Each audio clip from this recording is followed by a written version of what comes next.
Hello friends, எல்லோரும் எப்படி இருக்கீங்க? தேங்காய் போடுறதுக்கு ஒரு கப் அளவுக்கு தேங்காய் எடுத்துக்கோங்க. நீங்கள் திருவினாலும் சரி, மிக்சியில் பல்ஸ் மோடில் போட்டிருந்தாலும் சரி, கடாயில் வெறும் கடாயில் போட்டு நல்லா வதக்கிக்கோங்க. அது கூட ஏலக்காய் தட்டி போட்டுக்கோங்க. நல்லா ட்ரை ரோஸ்ட் பண்ணிக்கணும். ஒரு கப்பு தேங்காய்க்கு 3/4 கப்பு வெல்லம் போட்டுக்கலாம். ரொம்ப தேவையில்லை, நல்லா பவுட்ரு பண்ணிவிட்டு போடுங்க. இல்லை நீங்கள் பாகு காய்ச்சி ஊற்றுறதுனாலும் பாகு காய்ச்சி ஊற்றிக்கலாம். ஏன்னா கொழுக்கட்டை செய்யும்போது திப்பி திப்பியாக இருந்துச்சுன்னா அது சரியாக இருக்காது. அதனால் நம்ம பவுட்ரு பண்ணிக்கிறது வெல்லத்தை. இந்த மாதிரி கிண்ணதுக்கப்புறம் மோதகம் மோல்டு என்கிட்ட இருந்துச்சு அலுமினியத்தில். அதை எடுத்துக்கிட்டு எண்ணெய் தடவிக்கிட்டு அப்ளை பண்ணிக்கிட்டு வெள்ளை மாவை ஃபஸ்ட்டு நம்ம உள்ளே வச்சுட்டு நல்லா எல்லா பக்கட்டும் ஓப்பன் இல்லாமல் அப்ளை இந்த மாதிரி நல்லா அப்ளை பண்ணிக்கோங்க. மாவை எல்லா சைடும் உள்ளே ஹோல் வீல் இருக்கான்னு செக் பண்ணிவிட்டு அப்ளை பண்ணிக்கோங்க. பண்ணிவிட்டு அதுக்குள்ளே கொஞ்சம் தான் உள்ளே போகும் பூர்ணம் அதில். அதனால் கொஞ்சமாக வச்சுக்கோங்க, சின்ன உருண்டையாக வச்சுக்கோங்க பூர்ணத்தை. ஆனால் நல்லாயிருக்கும், பார்க்க பூண்டு மாதிரி இருக்கும். நான் கொஞ்சம் கிராஸாக வாங்கிட்டேன் மோல்டு, அதனால் கொஞ்சம் டிஃப்ரெண்ட்டாக தெரியும், வேறு ஒன்றும் இல்லை. இந்த மாதிரி அப்ளை பண்ணிட்டு பின்னாடி கொஞ்சோண்டு வெள்ளை மாவு வச்சுட்டு நீங்கள் எடுத்திங்கன்னா நல்லாயிருக்கும், பார்க்க செம டேஸ்ட்டாக இருக்கும். அது மாதிரி நீங்கள் எவ்வளோ தேவையோ மோல்டு, அந்த மாதிரி மோதகம் எவ்வளோ தேவையோ பண்ணிக்கோங்க. இது ஒரு அச்சில் நான் பண்ணியிருக்கேன் தேங்காய் பூரணம். இன்னொன்று வந்து நான் ஆன்லைனில் ஃப்ளிப்கார்ட்டில் வாங்கியிருந்தேன் கொழுக்கட்டை செய்கிறதுன்ட்டு. அது நல்லா யூஸ்ஃபுல்லாக இருக்குது. அது ஒன்றே போதும் எல்லாத்துக்கும். அது நல்லா இருந்துச்சு. நான் இது 3 மோதகம் பண்ணியிருக்கேன் இந்த அச்சில். இந்த மாதிரி ஃபுல்லாக பூரணத்தை வச்சுட்டு மேலே அப்ளை பண்ணிக்கிட்டு எடுக்க வேண்டியதான். அப்படியே நல்லா இருக்குது, உடையில கொள்ள இந்த மோதகம்.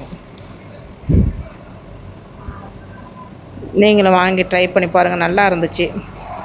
எப்படி இருக்கும், சூப்பராக இருந்துச்சு. அந்த அச்சு டிஃப்ரெண்ட்டு தான், அந்த கிராஸாக தெரிகிறது.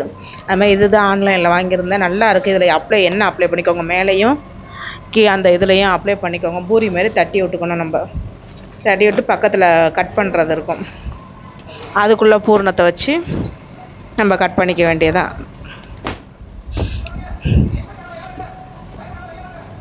கொஞ்சமாக தான் வைக்கணும் பூரணம், ரொம்ப வச்சோம்னா பிதுங்கி வெளியில் வந்துடுது.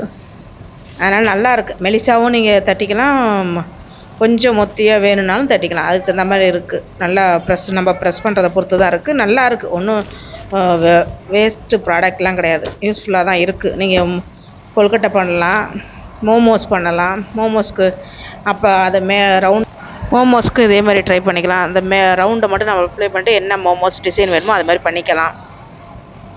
இந்த மாதிரி ஒரு மோல்டு ட்ரை பண்ணேன், நல்லா இருந்துச்சு. மாவு மட்டும் நல்லா சாஃப்டாக இருந்துச்சுன்னா ஈஸியாக வருது, நல்லாயிருக்கு.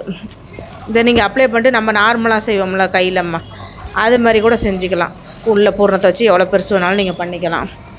நல்லாயிருக்கும், ட்ரை பண்ணி பாருங்கள். இந்த மெலிசாவும் தட்டியிருக்கேன் பாருங்கள், நல்லா வருது. இந்த இது யூஸ்ஃபுல்லாக தான் இருக்குது. இது ஒன்றே போதும் எல்லா கொழுக்கட்டைக்கும். அது மாதிரி ட்ரை பண்ணிக்கோங்க.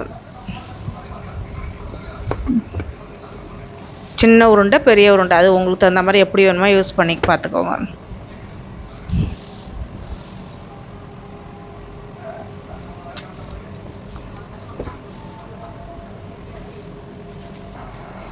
அதுலேயே நான் அப்ளை பண்ணிட்டு இந்த கொழுக்கட்டைக்கு மாவுக்கு ஃப்ரீயாக கொடுப்பாங்களா அச்சு, அந்த ரவுண்டு அதில் செஞ்சு மெலிசாக வச்சு இதுக்குள்ளே வச்சு பூரணத்தை வச்சு மடக்கி பார்த்தா இதுவும் நல்லா வருது.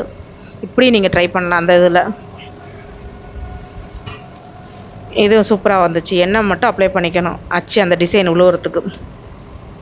நல்லா வந்துச்சு. இதோ அந்த டிசைன் அப்படியே தெரிஞ்சிச்சு. இதோ மெலிசாக மாவு வறுத்துருக்கு பாருங்கள். அதுக்கப்புறம் எள்ளு பூரணத்துக்கு ஒரு கடாயில் 1 கப்பு எள் எடுத்துக்கோங்க. நல்லா ட்ரை ரோஸ்ட்டு பண்ணிக்கோங்க. நல்லா வெடிக்கும்ல, பட்டு பட்டுன்னு வெடிக்கிற வரைக்கும் ட்ரை ரோஸ்ட் பண்ணிக்கிட்டு அது கூட 1/4 கப்பு அல்லது 3/4 கப்பு வெல்லம் உங்களுக்கு எவ்வளோ தேவையோ போட்டுக்கோங்க. வெல்லம் ரொம்ப போட்டோம்னா இலகிடும், அதனால் கொஞ்சம் நார்மலாக பார்த்து போட்டுக்கணும். போட்டு ரெண்டுத்தையும் பொடி பண்ணிக்கோங்க. நான் தேங்காய் போடுறேன், ஏன்னா நான் தேங்காய் போட்டு தான் பண்ணுவேன். ஒரு சில தேங்காய் போட மாட்டாங்க, நான் தேங்காய் போட்டு அது கூட ஏலக்காயும் போட்டு பொடி பண்ணி வச்சுக்கிட்டேன் பூரணத்துக்கு. இந்த எள்ளு பூரணத்துக்கு இந்த அச்சு யூஸ் பண்ணியிருக்கேன். 2 சைடும் மாவு வச்சுட்டு இந்த ப்ரெஸ் பண்ணிங்கன்னா அந்த டிசைன் நல்லா பூ மாதிரி வரும். இது வந்து நான் 2-3 வருஷமாகவே யூஸ் பண்ணிகிட்ருக்கேன். ஒரு கொழுக்கட்டை மாவுக்கு ஃப்ரீயாக கொடுத்துருந்தாங்க, நல்லா இருக்குது.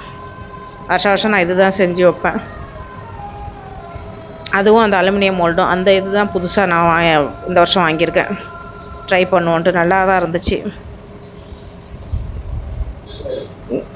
இது நல்லா பார்க்க பூ மாதிரி இருக்கும், அழகாக இருக்கும் பார்க்குறதுக்கு. அது மாதிரி 2 3 இது செஞ்சு வச்சுக்கிட்டேன் எள்ளு பூர்ணத்துக்கு.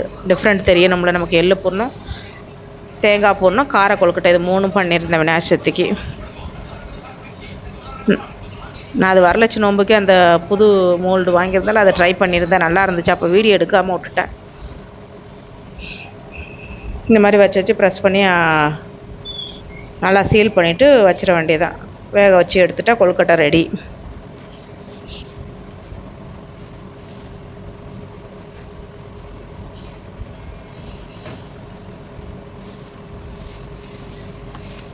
வேக வச்சோடனே பாருங்கள் எப்படி இருக்குன்ட்டு. சாஃப்டாக இருக்கும் மாவு. நம்ம தேங்காய் பூர்ணத்தையும் பாருங்கள், நல்லா இருந்துச்சு டேஸ்ட்டு. Thank you friends. என் வீடியோ வாட்ச் பண்ணுங்கள். தேங்க்யூ.